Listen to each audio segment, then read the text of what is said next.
Welcome to the Minimalist CEO Podcast with Nate Lindquist. Nate created the Minimalist CEO method to help business owners redefine and grow their businesses by finding new demand in places they never thought to look, where there's no competition. By following his opposite thinking strategy, Nate's coaching clients have grown their business up to 40% in just 2 months and created tens of millions of dollars in revenue. Nate himself has launched more than 140 businesses. On the show, Nate interviews successful business owners and experts who share the secrets you can use to have a better business and a better life. Hey everyone there, this is Nate Lindquist with the Minimalist CEO Podcast. Welcome to our maiden voyage. I'm excited to welcome you here. So thanks for joining us. Thanks for downloading it. Maybe you're just listening to the audio, the podcast audio right now, or maybe you're watching the video on YouTube or on our website page, but regardless, I'm pumped that you're here. Welcome to our guest. If you're looking for the go-to guy in New York for construction, from ground up construction, lots of experience in retail, in multifamilies and everything in between, JD Summa, founder and CEO of King's Capital Construction Group. JD, welcome to the show and thank you for being on the Minimalist CEO Podcast. Pleasure to be here, Nate. Good morning. Good morning. So, let's just dive right into it. You're like, if I look at your rap sheet here, this guy, you've been in, we've got Inc. 5000 US fastest growing companies for 4 consecutive years. And if I'm not mistaken, in our conversation, you started business when you were 20. You've done a lot of different things. Tell us a little bit about yourself and our guest. How did you get into business? How did you start in this business? Okay. I started in business right around 20 years old. Real estate has always been my passion and my background. At 20, kind of happened by accident. I was a licensed real estate agent and I went on a listing. And by the time I was done with that listing call, the woman who was trying to list her house said, "Why don't you just assume my mortgage and take over the house?" I was 20. I wasn't even really sure what that meant, but I did it and flipped that house in about a year. And I said, this is a great business to be in. Real quick, and I don't want to interrupt the flow here, man. Sure. You're out looking at a listing and in the real estate business where your passion is. And the woman says, "Why don't you assume my mortgage?" Can you expand on that? How does that happen? I'm not really sure. You got the trust right out of the gate. So how did that happen?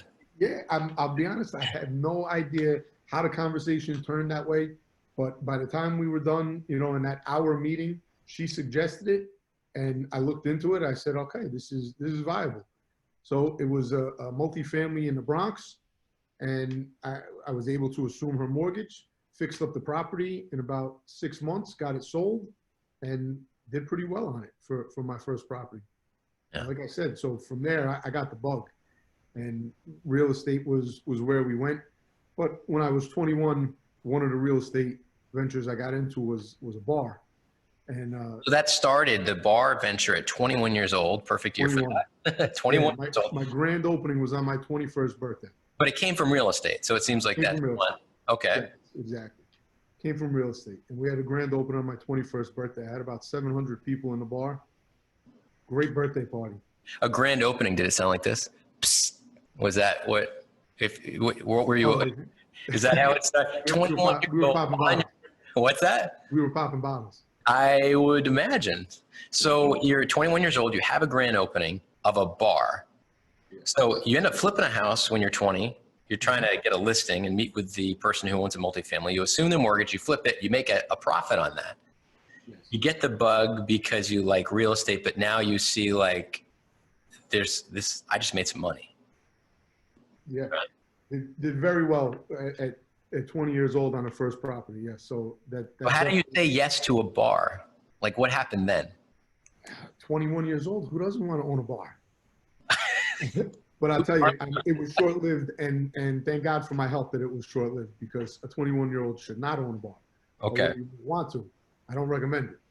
Okay. So we only owned the bar. I had a partner in it. We only owned the bar for about 6 months, and it was good. We had a lot of fun, but it was time to move on.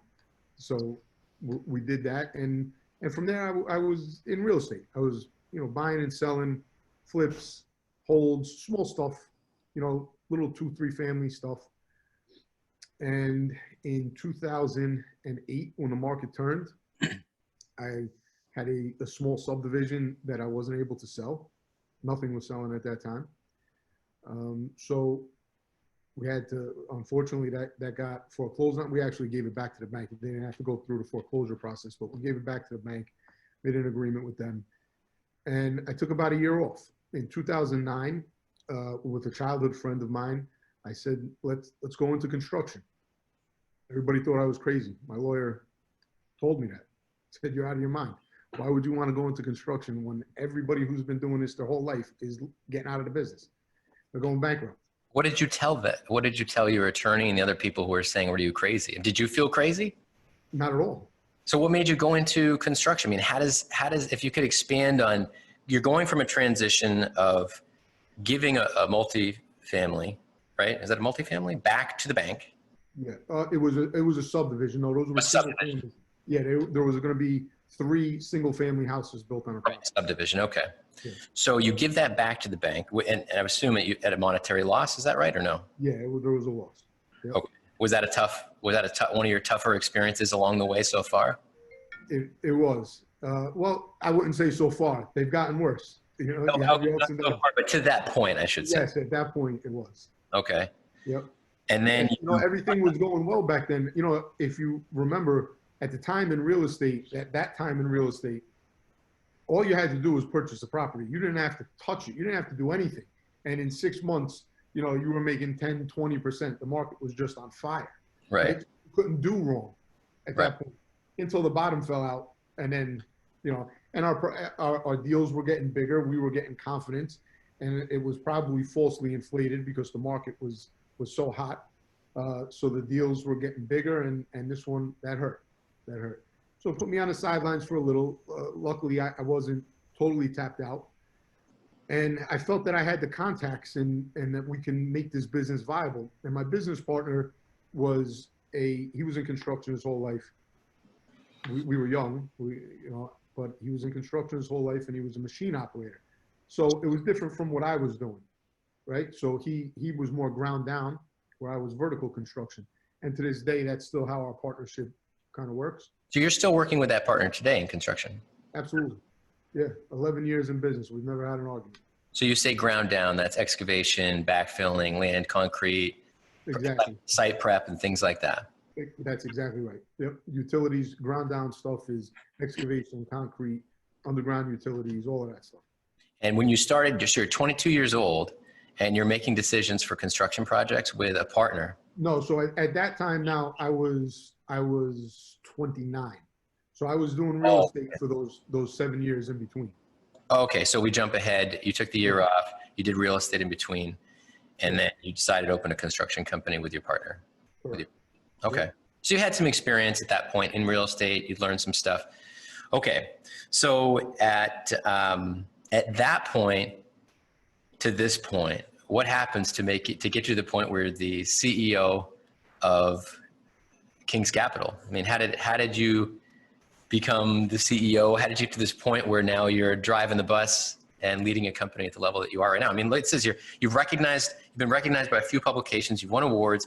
You got Westchester's 2013 40 Under 40 Rising Stars. That didn't happen by accident. You've got, you guys were chosen, King's Capital Construction was chosen by Inc. 5000, the U.S. fastest growing companies for 4 consecutive years, and one of Forbes magazine's New York business leaders in 2014. So you've accomplished all this stuff. How did you go from losing your subdivision to today to be able to accomplish so much? We grew organically. I always say that, starting this business in 2009, when everybody thought we were crazy and it wasn't the time, helped build our foundation because we were able to start off slow. So I had a few contacts in the business, and we started with some very small projects. I mean, literally our first project was $2,000. That was our first project. But as time went on, short time, and the market started to bounce back, our clients that we had that we serviced very well. I mean, we went above and beyond. That has always been our formula, is relationships. Doing what you say you're going to do when you say you're going to do it. This is construction. I'm sure it's true in many other businesses, but in construction in particular, there's always going to be problems. There's always issues. There's always unforeseen. So how do you deal with those issues? And we excelled at that. When there was a problem, fixing it, owning it, and customer relations, just doing what we said we were going to do. So as the market came back and our clients started getting bigger and we were expanding word of mouth, the projects got bigger. It really just grew organically. We didn't do any marketing or advertising until I'd say probably 2 years ago. So we really grew. Those years that you were talking about in INC magazine, that was all organic growth. That was, without SEOs or marketing or anything else. We do now have a business development manager, but at the time it was word of mouth and just really, getting the word out there. So as you describe this, JD, I hear this theme of growing organically, going slow, focusing on what's essential, doing the things that you say you're going to do. A lot of times with what I coach and mentor in the Minimalist CEO is we run into, we work with, we do talk to construction companies. We have some who are clients and they come to us and say, what are we going to do for our marketing? And everything seems to be a massive focus on these marketing ideas, these Band-Aids, I got to go and do a website. I got to go do a sales funnel. And, but you're talking about organic growth. You're doing some marketing. What advice would you give to, say, a construction company that maybe is doing $1 or $2 million a year, and they're constantly having those peaks and valleys?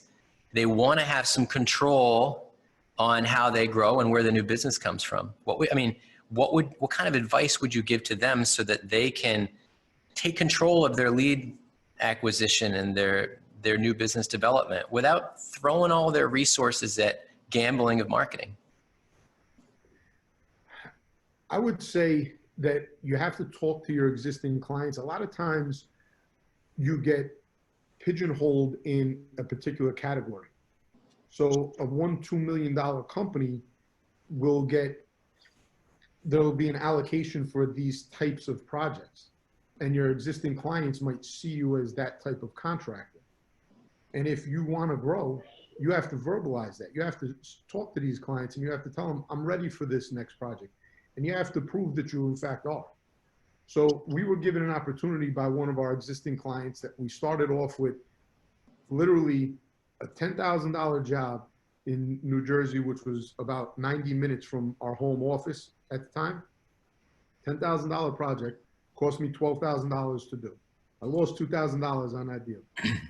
Within a year and a half, I was doing $10 million in business with that particular client, because just as I said, when the market changed and they came back and they started doing larger projects, because I was doing what I said I would do for that year and a half up to that time, when we sat down in the conference room, they trusted in me and they believed in me when I said, I'm ready to take on these bigger projects. And they actually gave me 2 at the same time of the biggest projects by far that we had done at that time. Yeah. It was a lot. It was a risk for us, but it was a calculated risk. And my partner and I, stepped up to the challenge. So how did you talk about communicating with your existing customers? You said that a lot of times construction companies get pigeonholed. And, I've definitely seen that. We've seen that with our clients. They say, oh, we do concrete, we do excavation. And so if you could speak to, if they're going to talk to their customers, are they looking for new avenues where they can expand their offering, at least being open to serving the current client base in new ways? Is that what you think that points to? Not necessarily. Okay. I wouldn't necessarily recommend stepping out of what your expertise are. Okay. But what I'm speaking to in particular is, there's a difference between a customer that does a, say, $20,000, $50,000 repair and small project versus a contractor who can handle $1 million project. Same skill, I'm saying same trade, but different skill level. Okay. You understand what I'm saying? Right. So you're talking about establishing some trust with your current client base that you're the company that can now handle a bigger project, even if it's in that same special area. Correct. And I've lost some clients along the way with that as well, because their main business is, say, $150,000, $200,000 fit outs. Well, we did that for a long time, and they were a great client of ours. But as we got bigger, that wasn't what they needed, and it wasn't the particular client that we were looking for either. But it was a stepping stone for us, and it was, that particular client is very well known in the industry, and having them on our resume gave us credibility. But we've moved on, and we're too big for them. Our overhead is too much. We can't be competitive with a $150,000 fit out anymore. It's just not what we do. So that's interesting that was a stepping stone client for us at the time. So to establish the trust, you were able to get to the point where you, if I'm hearing you correctly, to really become exceptional at doing what you say you're going to do in that current space, communicating with the client. Did you improve your processes, improve your communication, improve your delivery, and then start taking on bigger projects? Absolutely. Demonstrating that you're exceptional. Now you're the company that can take the bigger projects, and then starting to say no to some of the smaller projects with total transparency. Like, hey, this isn't really going to serve you that well, but we can do projects of this scope. Let's be transparent about that. That's exactly right. That's huge. Processes are everything. So okay. we got to a point that when we said, okay, we now are at this level, and what got us here was great, but to go from this step to the next, we need to improve processes. We brought on a CFO who she actually was the CFO for IBM for many, many years. So there was actually some growing pains with that, because clearly we're not IBM and never will be. So we had to adjust some of the thought process from, a monster, international company like IBM to a small, medium-sized construction company. So I got to jump in on that. Processes were what was critical, and that's what she helped us with. Yeah, that's you. So I think anyone listening, I think our listeners would probably love to know, because they're all looking for that person that's going to jump in, be the linchpin, help influence you can't get there from here part of the process. Like, from what we've seen, there's a huge difference from a $1 to $5 million company and a $5 to $20 million company. Some big things happen. Obviously, your CFO, when she came along, had experienced businesses doing tens of millions of dollars in each division. Right. How did you find that kind of relationship? How did you make sure that person matched up? And at what point were you able to really internalize and maybe even fully understand, like, our processes, our organic building of our delivery systems is what's helping us win here. And we need someone to help us scale. And then how did you get her? Well, we just knew that it was time, because we were scrambling and not keeping up with some of the necessities on projects of that scale. So, I mean, it was clear as day. That was the easy part. Knowing that we needed help was the easy part. Okay. We knew that. You're only as good as your people, right? Okay. I'm a huge advocate for surrounding myself with the smartest, the brightest, the most talented people for any position. They're going to help you succeed in every way, shape, and form. I clearly do not know everything or every aspect of the business or claim to. So you have to hire people who are experts in certain areas.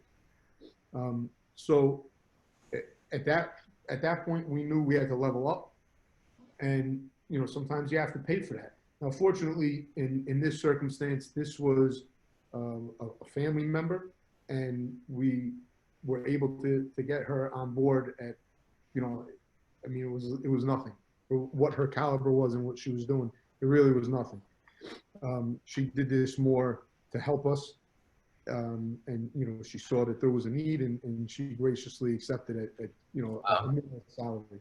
Saw the So potential maybe. it was unique in that situation. Yeah. But, from there, as she moved on, we're in that position all the time where we know we need, an expert in this or one thing or the other, and you have to pay for that person. That's the bottom line. When you find the right talent, don't worry about really dollars and cents, because the value that they're bringing to the company is much more important, and what they will save you in the long term is well worth whatever salary you're going to pay.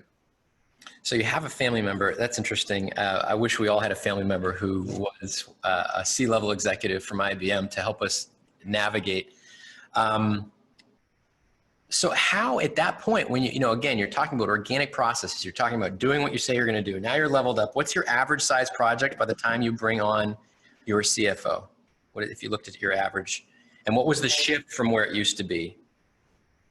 Yes. So our average size project at that point was probably about $1 million. Okay. And then what was it before that? So it sounds like you were doing $150,000, $250,000 jobs, and Correct. you made the leap to $1 million jobs. Yes. That's exactly what the numbers are. Okay. So how do you decide at that point? Well, I guess CFO doesn't sound like the natural next step. So how do you decide that this is a person who was a CFO that's going to come in, and did she come in as CFO, or did she come in with other capabilities and CFO was where she was? Well, because she was a CFO in her prior life, that was the natural progression to bring her in at. If she wasn't a family member and we didn't have that unique opportunity, I probably would have looked in a different direction for the next step. But because of who she was and what she was bringing to the table, that was what worked for us. And although we called her CFO, and sure, she helped with a lot of financial matters, it was really more of the process and scaling the company overall, bringing us together and saying, okay, let's break it down into its simplest form. Every aspect of what we do, we have to write a written process and we have to improve. We brought on systems. It was really a transition. She helped in the CEO capacity, but financial was her background. That's huge. So as a contract CEO myself, and having the responsibility to run 11 companies right now in what I do, I know that you got to have someone who can read the label from outside the bottle. And it sounds like you found that person who had that critical thinking, was able to say, listen, let's not solve world hunger. Let's take a look at how we're making dinner. And let's look at who we want to make that dinner for. That's amazing to put that kind of person in place. So I look at some of the small businesses that are doing, like I said, say $500,000 to $3 million. And one of them in particular is doing the estimating, going out to all the work sites in the construction business. He actually happens to be in the New York area. And so he's spending a lot of time running around looking at the projects. And he says, oh, I need an estimator. Oh, I need a project manager. Oh, I need an assistant. And then it's like, well, I don't have the capital resources right now to put that person in place. And there's some people who are even waiting to get paid. So there's this, in his mindset, it's like, I don't have the bandwidth to focus completely on business development, but I need an estimator and a project manager. It sounds like maybe you've been in that place at some point. What advice would you give to that business, that contractor he knows his trade, but he's trying to do everything himself. He needs an estimator. What does he do? It's a double-edged sword. I was definitely in that position. And on top of being in that position, I have a small control issue. So it was very hard for me to give up the reins, as we started to evolve.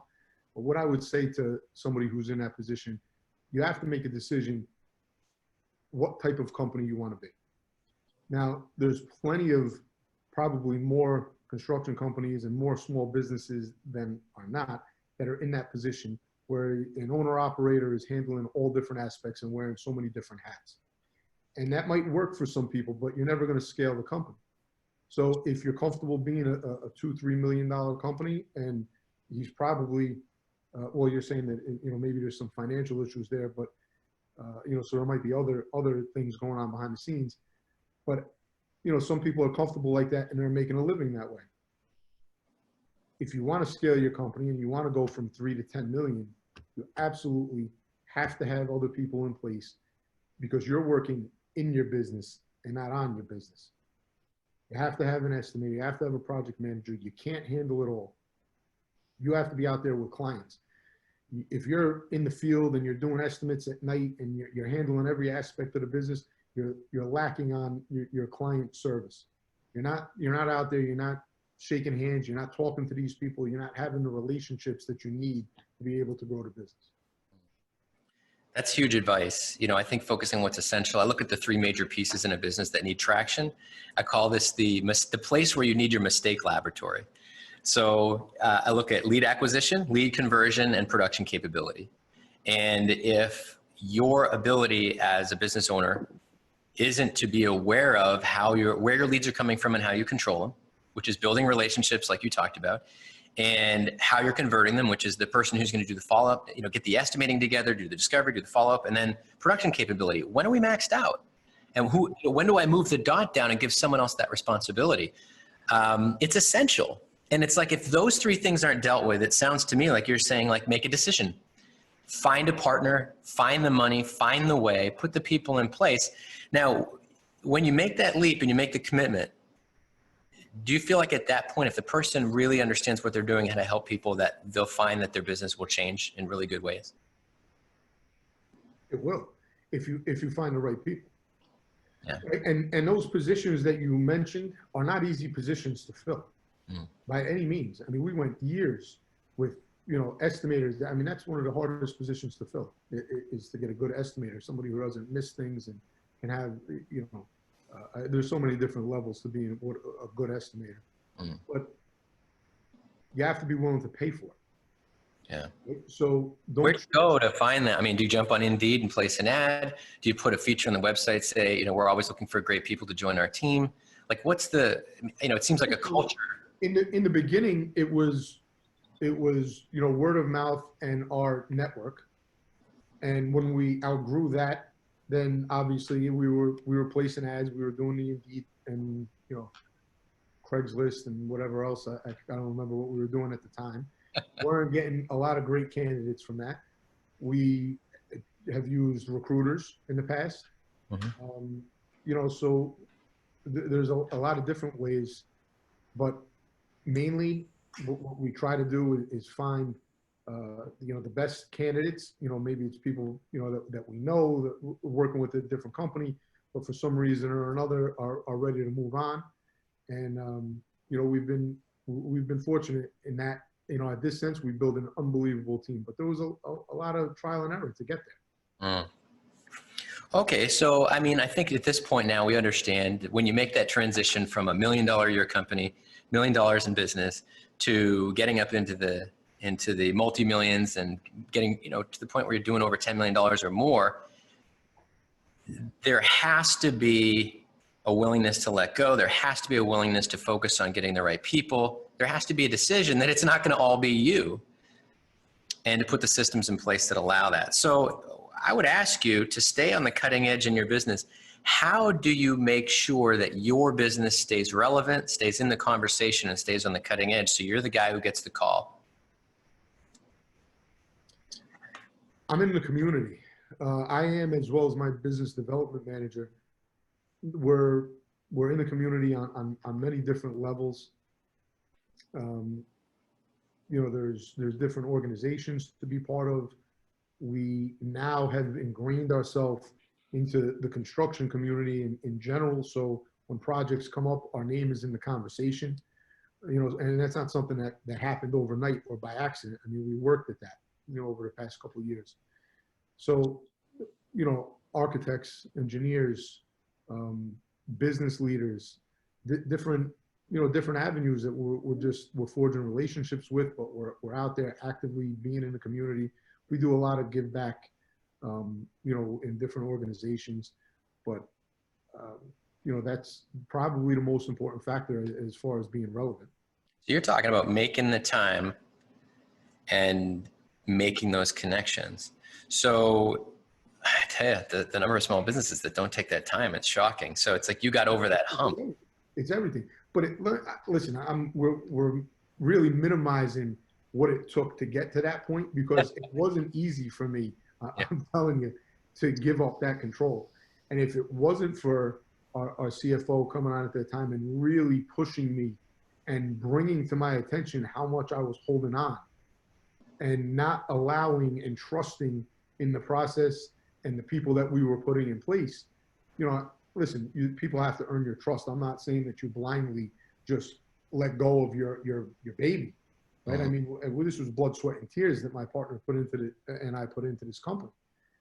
So that's not easy. And I'm not trying to minimize that for any owners that are out there right now and saying, yeah, just do this. It took a lot for us to get there. Let's expand on that. If you could expand on that a little bit, and what I'd love to do, if you could bring the listeners down to some of those really tough moments where it was like, you're going to make a decision here, like a paradigm shift moment where you were in the dark moment and it's like, I got to make a decision and this is not comfortable. I can't even think of just one off the top of my head right now, other than like overall stuff. I would say, you know, monetarily, let's discuss that. Okay. That was something that nobody was allowed to make a decision without me signing off on. So in the field, and we have currently 17 projects going on. That wasn't at the time, but let's just try to wrap our head around that a little bit.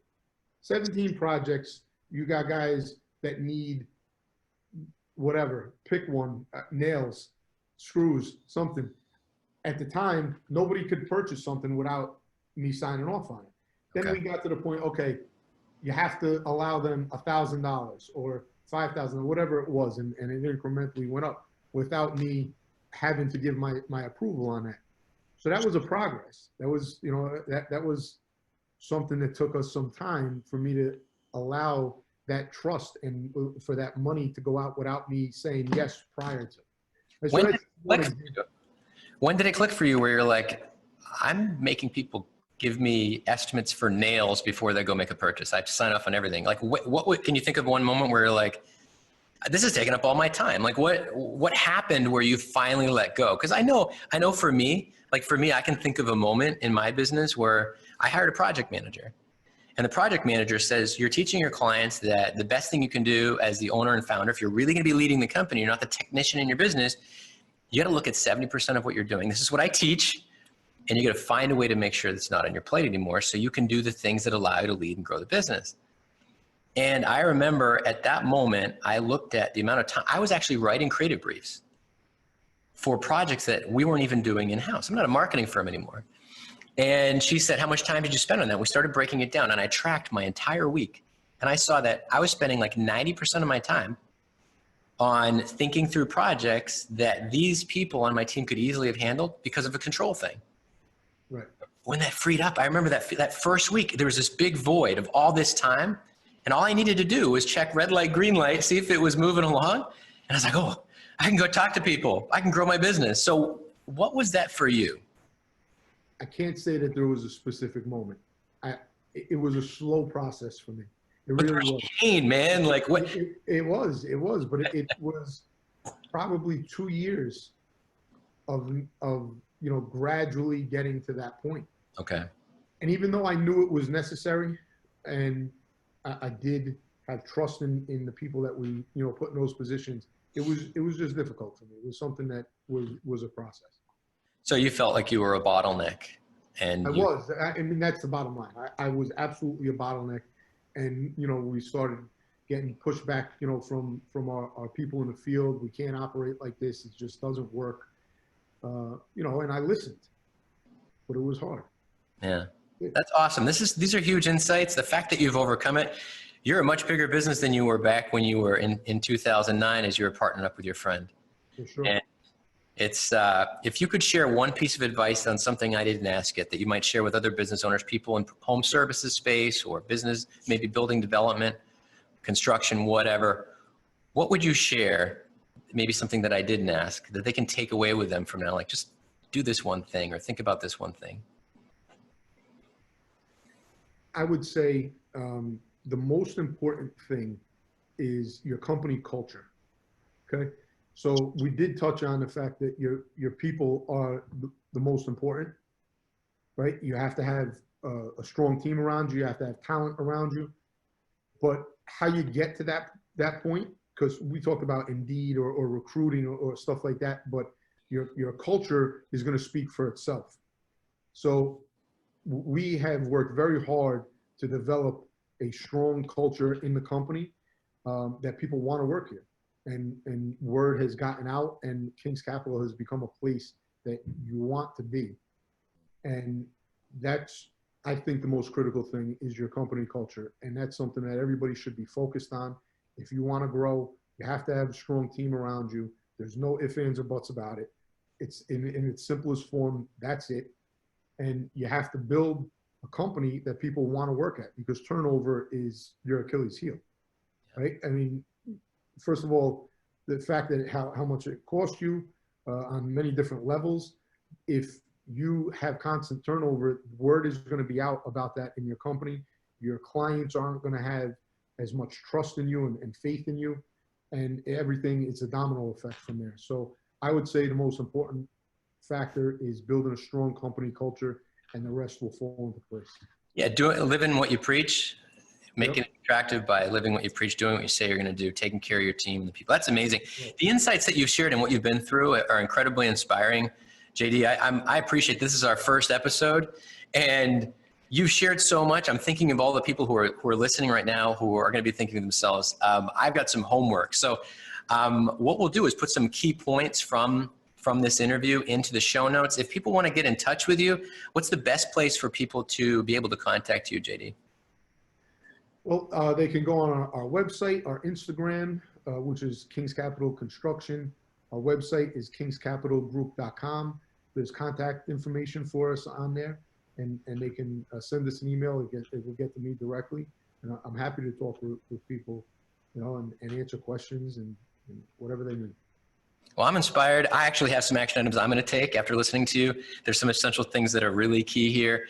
Thanks again, JD. Again, JD Summa, the CEO of King's Capital Construction, Inc. in New York, the go-to guy. You've done amazing things. I'm Nate Lindquist with the Minimalist CEO Podcast. JD, thanks for being on the show. I really appreciate it. Thank you for having me, Nate. Absolutely. I look forward to being in touch again. What's that again? Good luck with the podcast. Hey, thanks very much. And we'll be in touch real soon. Thanks everyone for joining. Thanks for listening. And we'll be back in touch. Hope to see you on the next podcast. Look at the show notes down below. If you have any other questions, reach out to us, help@theminimalistceo.com. And thanks again for being here.